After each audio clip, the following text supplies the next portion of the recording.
Tinggalkan hiruk-pikuk di luar sana. BYD dengan dual mode teknologi menghadirkan getaran dan suara mesin yang minim hingga kabin yang kedap suara.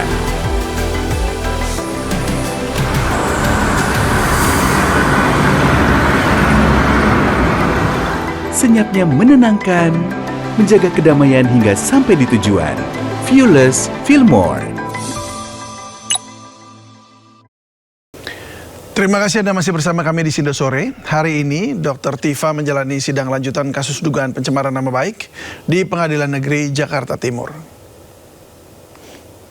Terdakwa ya? Ya, suasana sidang eksepsi Tifauzia Tiasuma riuh setelah hakim menerima eksepsi terdakwa kasus tudingan ijazah palsu Presiden ke-7 Joko Widodo atas nama Tifauzia Tiasuma. Sidang tidak akan dilanjutkan ke pemeriksaan saksi ahli dan terdakwa. Meski eksepsi diterima, namun jaksa penuntut umum bisa mengajukan perlawanan. Majelis akan silakan. Memperhatikan ketentuan pasal 75 ayat 2 huruf B, ayat 3, dan pasal 206 ayat 1 Undang-Undang Nomor 20 Tahun 2025 tentang Kitab Undang-Undang Hukum Acara Pidana serta peraturan perundang-undangan lain yang bersangkutan. Mengadili, menyatakan perlawanan dari tim advokat terdakwa tersebut diterima. Menyatakan surat dakwaan penuntut umum nomor register perkara PDM garing datar 133 garing M.1.14 garing EOH.2 garing 06 garing 2026 tanggal 22 Juni 2026 atas nama terdakwa Tifauzia Tiasuma batal demi hukum. Memerintahkan pengembalian berkas perkara ini kepada penuntut umum, membebankan biaya perkara kepada negara. Alhamdulillah, syukurillah. Pada hari ini, hari Kamis 23 Juli 2026 sudah tercapai sebuah keputusan dari Majelis Hakim Pengadilan Negeri Jakarta Timur untuk menerima eksepsi dari kami, dari saya terdakwa, saya Dr. Tifauzia Tiasuma. Jadi ini adalah sebuah yang harus kita sangat apresiasi ya. Ini adalah bentuk penghormatan kita terhadap proses hukum dan lembaga peradilan. Kami menerima yang terjadi hari ini dari sejak kami melangkahkan kaki menuju kepada Pengadilan Negeri Jakarta Timur ini. Apapun yang diputuskan oleh Pengadilan Negeri, oleh Majelis Hakim kami terima. Kuasa hukum Jokowi Rifai Kusumanegara mengaku menerima keputusan hakim. Rifai juga menegaskan pihak penuntut umum akan memperbaiki dakwaannya. Kasus pun tetap bisa berlanjut. Tentunya kami menghargai putusan yang telah diucapkan karena bagaimanapun putusan tersebut adalah bagian dari koreksi, check and balance sebuah proses hukum yang sedang berlangsung. Sekalipun kalau kita cermati, yang dipersoalkan tadi adalah dakwaan dianggap batal demi hukum karena obscure libel, yaitu disebabkan karena ada penggunaan pasal KUHP lama dan KUHP baru secara dalam sebuah dakwaan subsidiar. Ya, jadi kalau kita cermati ini lebih kepada persoalan penggunaan pasal KUHP lama dan KUHP baru dalam sebuah dakwaan subsidiar yang menurut majelis itu menyebabkan dakwaan kabur. Nah, terhadap putusan seperti ini, pihak jaksa biasanya nanti akan memperbaiki konstruksi pasalnya, ya disesuaikan dengan amanah dalam putusan tersebut dan kemudian nanti jaksa bisa mengajukan kembali dakwaan ke persidangan. Jadi kembali lagi ini lebih kepada koreksi dari bentuk dakwaan yang dianggap obscure libel dan tidak berkaitan dengan terhentinya perkara. Ini perkara tetap bisa berlanjut dan jaksa tinggal memperbaiki dakwaannya. Demikian. Garis besarnya nantinya pasal yang baru diterapkan pasal. Sidang masih bisa dilanjutkan karena tadi kan jelas amanahnya hanya sekedar memperbaiki konstruksi dakwaan dalam konteks dianggap obscure libel. Jadi beliau nanti tinggal pihak kejaksaan tinggal melakukan koreksi pasal-pasal, ya entah nanti menggunakan KUHP lama seluruhnya atau KUHP baru seluruhnya karena ini kan ada lex favoreo ya. Mana pasal yang menguntungkan maka itu yang digunakan. Tapi mungkin pencampuran ini yang dianggap menjadi sebuah keambiguan, sebuah kekaburan. Menurut saya ini sebuah koreksi yang cukup bagus ya, daripada perkara berlanjut sampai di tengah-tengah baru ini jadi persoalan. Maka di tahap awal inilah dilakukan koreksi oleh majelis, pihak jaksa tinggal memperbaiki dan menjempurnakan. Tentunya nanti dakwaan yang baru akan lebih sempurna lagi dan mudah-mudahan bisa segera melaju ke persidangan pokok perkara. Perkara kan tetap lanjut. Pasti sudah jelas ya, karena kita kan tadi jelas persoalannya hanya soal konstruksi penggunaan pasal. Bang, rencananya pakai pasal lama Pak? Nah, kita kembalikan ke pihak jaksa ya. Jadi memang sekarang ini kan dalam masa transisi KUHP lama baru ini ada dikenal Lex Favorio. Jadi mana undang-undang yang menguntungkan terdakwa itulah yang akan digunakan. Nah, tapi kembali lagi mungkin nanti silakan tim jaksa akan kembali mengkaji ini dengan melihat putusan setelah yang baru dibacakan oleh Pengadilan Negeri Jakarta Timur. Bang, mungkin Pak Jokowi sendiri sudah tahu tentang hasil putusan itu dan responnya seperti apa?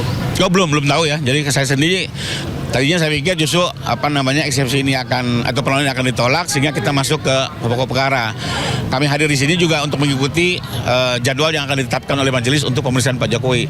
Sebenarnya Pak Jokowi sendiri sudah siap ya untuk hadir minggu depan pun sudah ready untuk datang ke sini, sudah mempersiapkan waktu.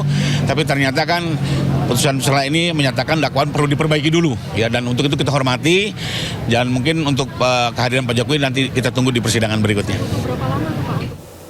Eksepsi Tifauziah Tiasuma dikabulkan hakim. Apa maknanya dan apakah kejaksaan salah mempelajari kasus ini? Kita akan membahasnya bersama pakar hukum pidana Suparji Ahmad. Selamat sore, Prof. Sore, Mas. Ya, terima kasih untuk waktunya, Prof. Prof, ini hakim mengabulkan eksepsi Dr. Tifa ya, dan menyatakan dakwaan batal demi hukum. Secara hukum pidana, apa arti putusan ini? Sebelum kita bahas apa yang disampaikan oleh tadi kuasa hukum Jokowi ya. Ya, pertama menarik yang menjadi pertimbangan majelis hakim ya, bahwa majelis hakim menggunakan pertimbangan pasal 75 ayat 2 huruf B, 75 ayat 3, dan pasal 206 ayat 1 KUHP. Bahwa dari pertimbangan tadi itu tidak menggunakan pertimbangan ayat 4 yang berarti kesempatan untuk memperbaiki dakwaan gitu. Dan di dalam amar putusannya pun juga tidak memberikan kesempatan untuk memperbaiki dakwaan. Nah, jadi yang dikatakan oleh kuasa atau penasihat hukum pelapor tadi menjadi menarik, yang tadi mengatakan bahwa tinggal saja diperbaiki pasal mana yang kemudian lebih tepat menjadi dakwaan. Jadi kalau seandainya ya majelis hakim di dalam amar putusannya itu memberikan satu putusan yang menyatakan memberikan kesempatan bagi jaksa penuntut umum memperbaiki dakwaan, ya, atau menggunakan pasal 75 ayat 4 KUHP, maka disitulah ada peluang untuk memperbaiki dakwaan. Sedangkan dari amar putusan itu tidak menyebutkan tentang pemberian kesempatan bagi jaksa penuntut umum untuk memperbaiki dakwaan. Artinya apa? Bahwa dakwaan itu ya tidak bisa dijadikan dasar untuk pemeriksaan lebih lanjut, dan dakwaan tadi itu dinyatakan batal demi hukum, ya, bahkan dinyatakan batal demi hukum dan menyatakan pemeriksaan perkara tidak dapat dilanjutkan, ya, clear amar putusan seperti itu. Jadi menerima eksepsinya batal demi hukum, pemeriksaan perkara tidak dapat dilanjutkan, dan memerintahkan pengembalian barang bukti kepada penuntut umum. Dari amar putusan tadi itu berarti bahwa tidak ada kesempatan bagi jaksa penuntut umum untuk melanjutkan perkara, untuk memperbaiki dakwaan. Karena sekali lagi hakim tidak menggunakan pertimbangan pasal 75 ayat 4 katanya dengan kesempatan bagi jaksa penuntut umum untuk memperbaiki dakwaan, dan yang kedua tidak ada amar putusan yang menyatakan bahwa jaksa penuntut umum dapat memperbaiki dakwaan. Amar putusannya tidak mengatakan itu. Artinya apakah langsung serta-merta bahwa ini pengadilan ini selesai sudah, artinya tidak bisa dilanjutkan lagi? Kalau kemudian bagaimana kemungkinan perkara ini, Ya. kemungkinan perkara ini kan bisa berhenti ya secara total, bisa diperbaiki dakwaannya, atau bisa dilakukan banding. Ya, jadi atas putusan pengadilan ini dapat dilakukan banding ya, di pasal 206 KUHP, di mana bahwa jika adanya satu perkara ya yang dinyatakan eksepsinya diterima, maka dalam konteks ini JPU dapat mengajukan upaya hukum berupa banding ke pengadilan tinggi atas putusan eksepsi tersebut. Jadi di dalam pasal 206 dinyatakan secara jelas katanya dengan peluang untuk dilakukan banding atas putusan eksepsi tersebut, bukan dilakukan upaya perbaikan dakwaan, tetapi dilakukan banding. Contohnya dulu pernah terjadi bahwa Hakim Ghazalba mengajukan eksepsi atas dakwaan KPK. Di dalam eksepsi tadi dikabulkan. Lalu KPK mengajukan banding di pengadilan tinggi, dan atas putusan eksepsi tadi banding mengabulkan dan akhirnya perkara dapat dilanjutkan. Artinya bahwa perkara ini stop, dilakukan upaya banding, tetapi banding ini bukan satu keharusan, tetapi adalah hanya sebagai satu hak, karena katanya adalah dapat dilakukan banding. Jadi perkara ini berkonsekuensi berhenti, terus kemudian kembalikan kepada jaksa untuk melakukan upaya banding, dan ditunggu bagaimana putusan banding nanti. Kalau eksepsinya dikabulkan, maka berarti perkara dapat dilanjutkan pada pemeriksaan. Jadi tidak bisa secara sederhana tadi mengatakan ini ada persoalan pencampuran pasal antara KUHP baru dengan KUHP yang lama, atau mencampur adukan antara KUHP baru dan KUHP lama, bahwa hakim tidak pada konteks ketidakcermatan sekedar penggunaan pasal tersebut, tetapi lebih jauh dari itu ketidakcermatan yang kemudian menyebabkan adanya batal demi hukum. Jadi inilah menariknya kasus ini, dan ini betul-betul sebagai satu perkara panjang, sebuah dinamika hukum, sebuah laboratorium hukum yang menarik itu. Tetapi tentunya tindakan-tindakan hukum yang dilakukan kan harus sesuai dengan substansi prosedur hukum yang mengaturnya tadi itu.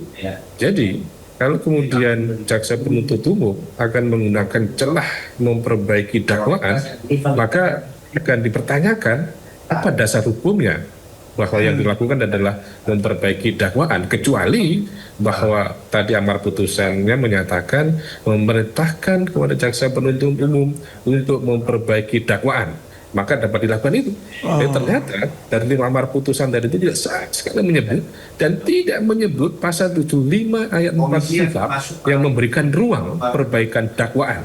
Maka dengan demikian dicarilah celah yang memungkinkan dilakukan, ya tadi pasal 606 ya KUHP kaitannya dengan ayat 4 penuntut umum dapat mengajukan perlawanan terhadap putusan sebagaimana dimaksud pada ayat 2 kepada pengadilan tinggi melalui pengadilan negeri setempat atau yang bersangkutan. Jadi pasal 206 ayat 4 itu adalah memberikan ruang terhadap putusan eksepsi yang terkait misalnya ketidakcermatan dakwaan atau ketidakkompetensinya suatu pengadilan memeriksa perkara. Baik, jadi Prof, ini sifatnya amar putusannya sifatnya sudah mengikat begitu ya? Jalannya satu-satunya hanya banding saja ke PT? Ya, amar putusan 5 tadi sudah clear ya, menerima, sudah clear, menyatakan hukum, mengembalikan, dan kemudian membebankan negara, dan tidak ada perintah perbaikan. Berarti sudah berakhir. Jadi minggu depan jangan lagi pengadilan Jakarta Timur pengen menonton sidang ini. Berarti ini artinya kemenangan substantif bagi terdakwa begitu ya, di sisi di PN ini ya? Ya, ini memang satu suatu hal yang prosedural, tetapi berdampak pada suatu yang substantif gitu kan. Karena ya perlu dikoreksi ketidakcermatan ini apa kan, misalnya pada konteks misalnya kasus Hakim Ghazalba pada waktu itu kan, salah satu persoalannya kan dianggap KPK tidak berwenang menuntut perkara tindak pidana korupsi misalnya. Tetapi kemudian pada kenyataannya pengadilan tinggi mengabulkan eksepsi tersebut dan akhirnya kemudian membuka kembali perkaranya untuk disidangkan. Jadi ada peluangnya di PT nanti. Kembali persidangan itu tinggal dalilnya nanti dibandingnya bagaimana gitu. Ya. Baik. Nah, Prof, tadi dikatakan bahwa ada obskur ya. Karena ada menggunakan KUHP lama dan juga KUHP baru dicampur. Memangnya dalam proses peradilan saat ini hakim hanya minta salah satu atau bagaimana? Apakah bisa satu saja atau bukannya yang terupdate, yang terbaru yang harusnya digunakan gitu? Jadi begini, kaitannya dengan obscure tadi itu terkait dengan KUHP-nya. KUHP-nya itu bahwa jika satu perkara ya didakwa misalnya dengan satu undang-undang yang sama, maka menggunakan ketentuan mana yang lebih menguntungkan, lex favorio misalnya ya. Jadi misalnya kalau tindak pidana korupsi itu di pasal 3 undang tindak pidana korupsi itu kan ancaman hukumannya minimal setahun. Kalau dalam KUHP itu menggunakan pasal 604, maka dalam hal ini menggunakan pasal 3. Tetapi kalau dalam undang-undang tindak pidana korupsi pasal 2 itu ancaman hukumannya minimal 4 tahun. Di dalam 603 itu ancaman hukuman minimal 2 tahun. Maka ada yang menggunakan KUHP, ada yang menggunakan undang-undang tindak pidana korupsi karena dicari mana yang menguntungkan. Nah, nantilah hakim yang akan menilai bahwa itu sudah ada ketentuan peralihannya. Ketentuan peralihannya jika seseorang didakwa dengan pasal yang sama yang ada dalam KUHP dan undang-undang sektoral, maka gunakan KUHP. Kecuali undang-undang sektoral sebelumnya itu adalah lebih menguntungkan bagi terdakwa. Dapat dipahami, jaksa itu meramu kedua pasal tadi itu. Karena pertimbangannya adalah, satu, kenapa kemudian menggunakan pasal yang sudah direvisi di dalam KUHP? Karena berpikir bahwa pasal itu di dalam KUHP yang baru ini pada waktu peristiwa itu belum berlaku tempusnya, atau sebaliknya menggunakan misalnya KUHP yang baru. Nah, menganggap bahwa pasal ini sekarang sudah digantikan. Maka untuk itu supaya tidak ada celah. Karena kalau seandainya menggunakan pasal yang lama sudah diganti, menggunakan pasal yang baru pada peristiwa yang lama belum berlaku lokusnya, tempusnya, maka untuk itu diramu keduanya. Tetapi dianggap obskur malah ya. Malah dianggap sebagai sebuah obskur. Itulah yang menarik. Padahal pada perkara-perkara tertentu itu bisa digabungkan kedua-duanya, atau kemudian langsung saja mungkin yang dimau hakim adalah langsung menggunakan mana yang menguntungkan terdakwa, sehingga itulah yang kemudian dilakukan supaya cermat. Tetapi dalam pandangan jaksa yang menilai menguntungkan terdakwa itu kan mestinya bagi hakim yang menilainya gitu. Jadi jaksa hanya menyodorkan saja. Ini salah satu materi yang mungkin saja bisa digunakan instrumen nanti dalam banding. Sebetulnya sudah cermat. Kami meramu kedua pasal itu dengan pertimbangan tadi, bahwa saya menggunakan KUHP karena yang dulu sudah tidak berlaku, kemudian saya menggunakan yang lama karena waktu dulu KUHP belum berlaku. Jadi itu kemudian sebagai sebuah rangkuman, tetapi justru menjadi blunder dalam pandangan hakim, dianggap sebagai obskur. Nanti akan menarik diuji di dalam konteks banding untuk menguji eksepsi tadi itu, putusan eksepsi apakah sudah bisa diterima atau belum gitu. Kalau menurut Anda, Prof, kenapa hakim kemudian menyatakan demikian? Diobskur karena hakim berpandangan bahwa mestinya langsung saja supaya salah satu saja begitu ya, pasal yang menguntungkan bagi terdakwa. Itu tujuannya, karena itu clear di dalam KUHP kita tentang masa transisi, asas lex favorio, asas menguntungkan bagi terdakwa. Tapi bagi jaksa menganggap bukan kompetensi kami menilai mana yang menguntungkan, karena adalah tugas kami mendakwa, tugas kami adalah membuktikan dakwaan kami. Nanti hakimlah yang menilai mana dakwaan yang terbukti dan mana yang menguntungkan. Itu pandangan jaksa mungkin. Baik. Baik, Prof. Pasca dikabulkannya eksepsi Dr. T. Fauziatia Suma ini ya, Roy Suryo juga berharap putusan sela tersebut berlaku juga untuk kasusnya. Kita simak dulu informasinya, Prof.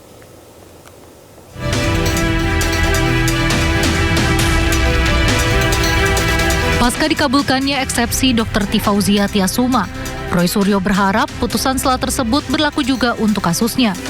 Pernyataan ini diungkapkan tersangka kasus dugaan fitnah dan pencemaran nama baik terkait keaslian ijazah Presiden ke-7 RI Joko Widodo itu usai sidang putusan sela Dr. Tifa yang digelar di Pengadilan Negeri Jakarta Timur.